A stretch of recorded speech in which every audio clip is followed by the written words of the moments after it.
ሄሎ ሰላም አለይኩም። አሜን። አጠገብ ያለውን ዝጋልኝ። እሺ ዘግቻለሁ። እሺ ሰላም ነው? እግዚአብሔር ይመስገን። እንዴት አልክ? አለው። በቀጥታ ስርጭት ነው አውቃል? አውቃለሁ። እሺ ከየት ነው ማን ልበል? አለፋቸው እባላለሁ እዚሁ አዲስ አበባ። እሺ ወንድሜ ምን ልታዘዝ? እንትን ነበረ ስለ መናፍስት መማርና ማወቅ ከጀመርኩኝ ትንሽ 6 ዓመት ምናምን አካባቢ ሆኖኛልና ይህ እንትን ችግር ነበረብኝ፣ ማስተርቤሽን ምናምን ችግር ነበረብኝና እሱን አሁን ትቼ ንስሐ ምናምን ገብቼ ሌላም ችግር ነበረ፣ በጣም ከባድ ችግር ነበርና እሱንም ትቼው ንስሐ ምናምን ገብቼ ነበረ።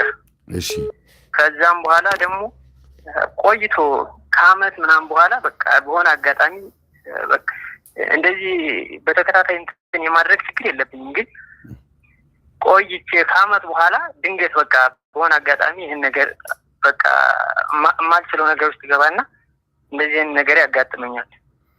እሺ በዚህ አሁን መሀል ላይ ደጋግሜ ንስሐ ገብቻለሁ። ማስተርቤሽኑን ካቆምኩ ከምን ያክል ጊዜ በኋላ ነው እንትን ማለት የሚቻለው? ቅዱስ ቁርባን መውሰድ የሚቻለው ምን ያክል ጊዜ ከቆዩ በኋላ ነው? አሁን ችግሩ በምን ያህል ጊዜ ነው የሚመላለስብህ የሚለውን ነገር ማወቅ እፈልጋለሁ። ስፔሲፊክ የሆነ ጊዜ የለውም ማለት አሁን ይህን ያህል ጊዜ ከቆየው ድሮ ሳላቅም ስለ መናፍስት ምንም ሳላቅ፣ በእርግጥ ያኔ ሳላቅ ይሄን ነገር አልፈጽምም ነበረ። በሆነ አጋጣሚ ፊቴ ላይ በጣም ቁስል ወጥቶብኝ ነበርና በጓደኞች ምናምን ይሄ በሜዲቴሽን በራስ እኮ ይሄን እንደዚህ ብትጠቀም እኔ ምንም የማውቀው ነገር አልነበረምና በዚህ ምክንያት እንደዚህ ብታደርግ ይተውሃል ምናምን የሚል ነገር ምንም ሳላቅ ይሄን ነገር ጀመርኩኝና ብዙ ጊዜ ፊታቸው ላይ ብጉር የሚወጣባቸው ብዙ ሰዎች ወይም ደግሞ በጉርምስና ጊዜ ፊትህ ጽድት እንዲልልህ ጥርት እንዲልልህ ይሄን ብታረግ እያሉ ብዙ ሰዎች የተሳሳቱን የተሸወዱ ብዙ ሰዎች አሉ። ግን ሊወጡት ከማይችሉት ትልቅ አዘቅት ውስጥ ነው የገቡትና እጅግ ከባድ የሚያደርገው ደግሞ ለመፍትሄ ወይም ለሆነ ጥቅም ብለው የሚደረገው ነገር ነው መፍትሄ እየመሰላቸው የሚያደርጉትና አሁን ስለ መናፍስት ከገባህ በኋላ ይሄን ነገር አድርገኸዋል ወይ ነው ጥያቄ። እኔ አድርጌዋለሁ። በቃ በጣም ፈታተነኝና የሆነ ሰዓት ላይ ከአንድ አመትም ከምናምን ከቆየው በኋላ የሆነ ሰዓት ቆይና ይሄን ነገር አደርጋለሁ። 2-3 እዚህ አድርጌያለሁ። በምን ጊዜ? ለምሳሌ በጾም ነው ወይም በፍስግ ጊዜ ነው? የተመቸ ምግብ ስጋ ምናምን በልተህ ምቾት ሲሰማህ ወይም እረፍት ሲበዛ ወይም ፈሳሽ ስታበዛ መጠጥ ጊዜ ወይም ስትሰክር በምን ሰዓት ነው ይሄ ነገር የሚሆነው? አዎ እሱም አለ ደግሞ የሚሆን እንደዚህ አይነት ነገር የሚመጣብኝ ምን መሰለህ? በቃ በጣም ከባድ ክብረ በዓል ለምሳሌ አሁን የመስቀል ቃል ኪዳን በጣም እወዳለሁና መስቀልን ለማክበር በጣም ጉጉት እያለ የመስቀል ዕለት በጣም የማይሆን ፈተና ውስጥ እገባለሁ እና ለምሳሌ የክርስቶስ ትንሣኤ አካባቢ ብቻዬን ነበርኩኝ። ሌላ ጋር ቤተሰብ ጋር ሲሄድ ጾም እየጾምኩኝ በቃ ቅይር እላለሁ ራሴን አላውቅም በቃ ማለት ትችላለህ። በዚህ በማስተርቤሽን ጉዳይ ማለት እና በጣም ከባድ ክብረ በዓል በሆነ ጊዜ ቆይቼ እንደዚህ አይነት ነገር ውስጥ ይገባል። በክብረ በዓሉ እለት ነው ማታ ነው እንዴት መቼ ነው? ሰዓት ደግሞ ስፔሲፊክ ሰዓት አለው። ማታ ላይ 2 ሰዓት ምናምን አካባቢ በዚህን ሰዓት አካባቢ ነው በቃ በድካም ሰዓት ቁጭ ብለህ ብቻህን ስትሆን የሆነ እንደዛ አይነት አጋጣሚ ላይ ከሆነ ያለው አሁን ይኸውልህ መንፈሱን ባህሪውን ለማወቅና የትኛው መንፈስ እንደሆነ በዛ ላይ ደግሞ የስጋ ጉዳይ ወይም ደግሞ አሳቻ ሰዓት ጠብቆ ምን ሰዓት ጠብቆ ይሄን ነገር እንደሚያስፈጽምህ ለመለየት ፈልጌ ነውና በጾም ውስጥ ጊዜ ፈታተናል። በጣም ፈታተነኛለሁ በዛን ሰዓት። በሰንበት ቀንስ? አዎ እሱ በቃ በዚህ ክብረ በዓል ሰዓት ላይ ያው ሰንበትም ቀን አሁን እንደዛ ክብረ በዓል ስትል ይሄ አዲስ ዓመት፣ ፋሲካ፣ ገና በሚባለው ቀን በዕለተ ቀኑ ማታ ማለትህ ነው? አዎ ለምሳሌ አሁን እመቤታችንን እኔ በቃ በጣም ለመውደድ ጥረት አደርጋለሁና በቃ ከልቤ ፍቅሯ እንዲገባ በጣም እፈልጋለሁኝ። ደግሞ የመስቀል ቃል ኪዳንን የሆነ ገዳም ቦታ ሄጄ ስለሰማሁኝ ያንንም እንትን ለማለት እፈልጋለሁ። በዚህ ሰዓት ያንን ሳስብ በቃ ደግሞ የምወድቀው አሁንም በፈለኩት እንትን ሁኔታ ውስጥ ነው ማለት። አሁን ገብቶኛል። ምን መሰለህ መንፈሱን ለመለየት ነው ምን አይነት መንፈስ እንደሆነ። ብዙ ጊዜ ማስተርቤሽን ወይም ግለ ወሲብ ወይም ራስን በራስ የማርካት ጉዳይ የሚመጣው ከብዙ አይነት አንግል ቢሆንም አንተ ጋር ያለው ግን ስትጀምረው ፊትህ ላይ ባለው እንትን የወጣብህ የጉርምስና ነጠብጣብ ለማጥፋት ጓደኞች ሲነግሩህ ነው የጀመርከው።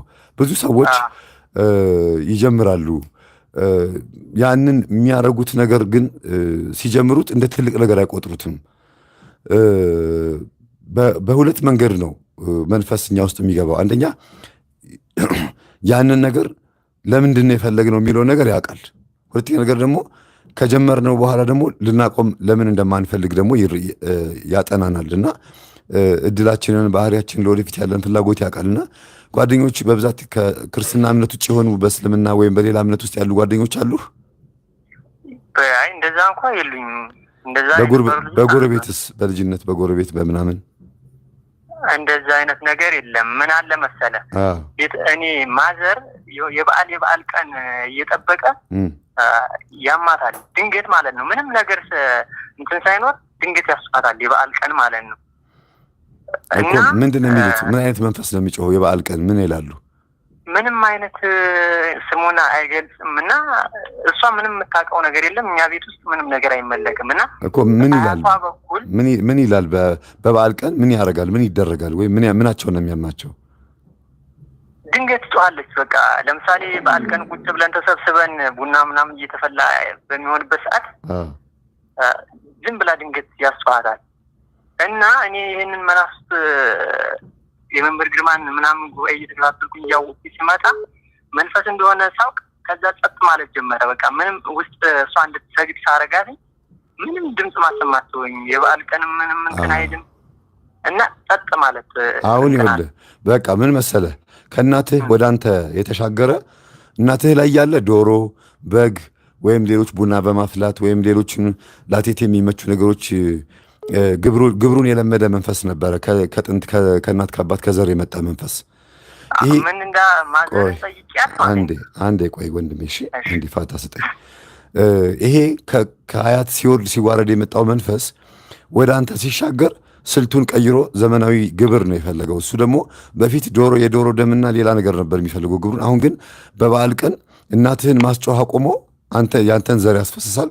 የእህትህን፣ የወንድምህን ወይ የእናት ቤት ውስጥ ብቻ ስልቱን ቀይሮ ዘመናዊነትን ተላብሶ ነው የመጣው። ልክ ለምሳሌ የመናፍቃን መንፈስ ድሮ አዳልሞት የሚባለው ቡና ምናምን እያስፈላ ይዞሪል ከሰክስ የነበረው መንፈስ አሁን ከነጮች ሲመጣ መጽሐፍ ቅዱስ ጨብጦ በየመንገዱ እየሄደ ኢየሱስ ጌታ ነው ይላል። ሰልጥኖ ማለት ነው። ያ ማለት ይዘምናል። መንፈስ በዘመናዊ በጣም ዘመናዊ ለመሆን ይሞክራል እና ይላመዳል። አንተ ውስጥ ያለው ደግሞ ምንድን ነው? ከምታያቸው ፊልሞች፣ ካለህበት ባህሪ፣ ከምትውልበት ሁኔታ አንጻር ነው እንጂ አንተን ኃጢአት ሊያሰራህ የሚችለው መቼም ቡና አያስፈላህም፣ አያስቀድምህም፣ ጠንቋይ ቤትም አያስኬድህም። እና መንፈሱ ግብሩን ነበር የሚፈልገው። ይሄ መንፈስ ግን ምን አይነት መንፈስ ነው? ከክርስትና እምነት ውጭ የሆነ የሌላ ሰው መንፈስ ነው። ለምን? በበዓላቶቻችን ጊዜ በእመቤታችን ቀን ወይም ደግሞ በሰንበት በጾም ውስጥ ጊዜ የሚያስጥልህ ከሆነ አንደኛ ጠቋር ነው፣ ደፋር መንፈስ ነው። ሁለተኛ ነገር ደግሞ ከጠቋር ሆኖ የሌላ እምነት ያላቸው ሰዎች መንፈስ ሕፃን ሆነህ በልጅነት የገባ ቡዳ ሊሆን ይችላል። ከእናትህ ዓይን የገባ ከጎረቤት የገባ የቡዳ መንፈስ ይኖራል። ምናልባት ቡዳ መግባት አለመግባቱም ከትምህርቱ አንጻር አንተ ውስጥ ይኑር አይኑር ራስህን ቼክ ማድረግ ትችላለህ። ግን አንተ ጋር ያለው መንፈስ በቀጥታ መጀመሪያ ሰዎች እንዳይመለከቱ ፊትህ ላይ የሆነ ነገር እያወጣ ከዛ በኋላ ግን አንተ እሱን ለማጥፋት በምትከላከልበት ውስጥ ስልቱን ቀይሮ ዘርህን ማስፈሰስ ጀመረ ማለት ነው። ይሄን ያደረገው እና ደግሞ ምን አለ መሰለህ በጣም ከባድ ፍርሃት አለብኝ። ኢቭን አሁን ለወራት ስፈልግ ራሱ በጣም እየተናነቀኝ ነው። በጣም እንትን የመፍራት ችግር አለብኝ እና ኢቭን ሴቶችን ለመቅረብ እንኳን ብፈልግ ከዚህ ነገር ለመውጣት ለምን የራሴ የሆነ ሰው አይኖረኝም ብዬ ሳስብ ማለት ነው ከሴቶች ከፊት እንኳን መሄድ አልችልም። እግሬ በቃ ብርክ ነው የሚለው እና ከፊት እንኳን አልፌ ሰዎችን እንኳን መሄድ አልችልም፣ ሴቶች ልጆችን ማለት ነው። አዎ አሁን ተያያዥነት አለው። ማስተርቤሽን የሚያደርጉ ሰዎች ብዙ ጊዜ ሴት ጋር ሄደው በኮንፊደንስ አናግረው ጓደኛ ለመያዝ ፍቅረኛ ለመያዝ ለማጫወት የፍቅር ጨዋታዎችን ተጫውቶ ፈታ ብሎ ተዝናንቶ ወደ ቤት ለመመለስ አቅም የሌላቸውና እንትን የላቸው ወይም ደግሞ ልበ ሙሉነት የሌላቸው ወንዶች ናቸው ማስተርቤሽን ወይም ግለ ወሲብ የሚያደርጉት አብዛኞቹ።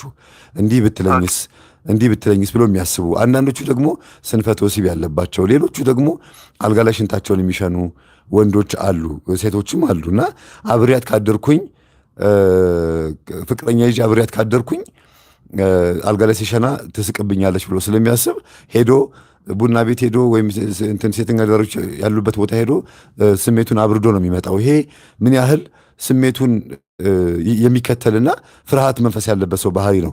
እንደየ አዋዋልህ ነው። ግን አሁን ይሄን መንፈስ የፍርሃቱ መንፈስ ከምን የመጣ ነው? አይነ ጥላ የምትባለው ነች። በመምህር ተስፋ ያበራ የሚለው ዩቲዩቤ ላይ አይነ ጥላ ምንድን ነው የሚልና መፍትሄው ምንድን ነው የሚል 6 ክፍል 12 ክፍሎች አስተምሬያለሁ። እሱን ገብተህ ብታዳምጠው ደስ ይለኛል።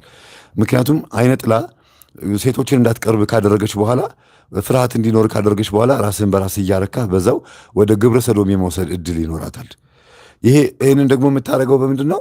ከአዋዋልህ ነው። ብቻህን የመተኛት ብቻህን የመቀመጥ ባለፈው ስለ ግለ ወሲብ ያስተማርነውን ገብተህ ብታዳምጠው ደስ ይለኛል፣ ብዙ ሰዓት ከምንይዝ። ፍርሃትህን ለማስወገድ ግን ከሰዎች ጋር ተቀላቅለህ ማውራት፣ መጫወት፣ መሳሳቅ መልመድ አለብህ። ሌላው እኔ ላይ ያለሽ የአይነ ጥላ መንፈስ በስላሴ ስም ተቃውሜሻለሁ ብለህ በሴት ስም ጠርተህ፣ ለምን ክርስቶስም ይችን መንፈስ በሴት ስም ጠርቷታል። አይንህ ላይ ምቀኛ ናት፣ አይንህ ምቀኛ ናትን ብሎ ስለ ደሞዝ መክፈል ሲናገር ለአንዱ ወደ አደባባይ ሄዶ ኑና ስራ እሰጣችኋለሁ 1 ዲናር ከፍላችኋለሁ ስሩልኝ ብሎ አንድ የወይን እርሻ ባለቤት ስራ ቀጠራቸው ይላል። ከዛ ሰራተኛ ሲያንሰው 6 ሰዓት ላይ ሲያንሰው ደግሞ 9 ሰዓት ላይ ወጥቶ በ3 ሰዓት ልዩነት ሰራተኞችን ቀጠረ። ማታ ደሞዝ ሲከፍላቸው ጠዋት የመጡት 1 ዲናር ሊቀበሉ ነበር የተስማሙት ይላል። ስለዚህ 1 ዲናር ተቀብለው ሊሄዱ ሲሉ 6 ሰዓት ላይ የመጡት ስንት ደሞዝ እንደሚቀበሉ ለማየት ፊታቸውን አዙሮ አዩ ይላል። 1 ዲናር ሲሰጣቸው አይተው እንዴ እኛ ጠዋት ድረስ ፈግተን ከጠዋት እስከ ማታ ለፍተን 1 ዲናር ተቀብለን ለእነሱ እንዴት ከኛ እኩል ይሰጣቸዋል ብለው አጉረመረሙ ይላል። ከዛ ያ የሰራተኞቹ ደሞዝ ከፋይ ምን አለ ይላል፣ እንዴ ለእናንተ ስንት እሰጣችኋለሁ ብዬ ተነጋገርኩኝ ሲላቸው 1 ዲናር፣ ለእነሱም 1 ዲናር ብያቸዋለሁ። እኔ ለእነሱ 1 ዲናር ስለሰጠውኝ የእናንተ አይን ምቀኛ ናትን ብሎ ያቺ አይን ውስጥ ያለችዋን የቡዳ መንፈስ የክፋትና የምቀኝነት የቅናት መንፈስን በሴት ጾታ ጠርቷታል። ስለዚህ ብዙ ጊዜ በሲስተም አድርጎ ነው እግዚአብሔር የሚናገረው። ሴት ዛር አይነ ጥላ የወንድ ሕሊና ላይ ትቀመጣለች። ነጮች ሩሃንያ ብለው ይጠሯታል፣ ወይም ደግሞ ኤሽታር ወይም አስታሮት ብለው ይጠሯታል። ሴቶች ላይ የሚቀመጠው ደግሞ አስሞንዲዮስ ወይም አስማቴዎስ ይባላል። በጦቢት መጽሐፈ ጦቢት ላይ ያለ ሴት ጭን ላይ ተቀምጦ አይነ ጥላ ነው። አልጋ ላይ ተቀምጦ ስንፈተ ወሲብ የሚፈጥር ባልና ሚስት እንዲጣሉ የሚያደርግ። ይሄ ሁሉ ግን የሚያደርገው በተቻለው መጠን የሚገረግር መንፈስ ሆኖ ነው። ከቻለ መጀመሪያ እንዳታገባ ያደርግሃል፣ እንድትርቅ ያደርግሃል።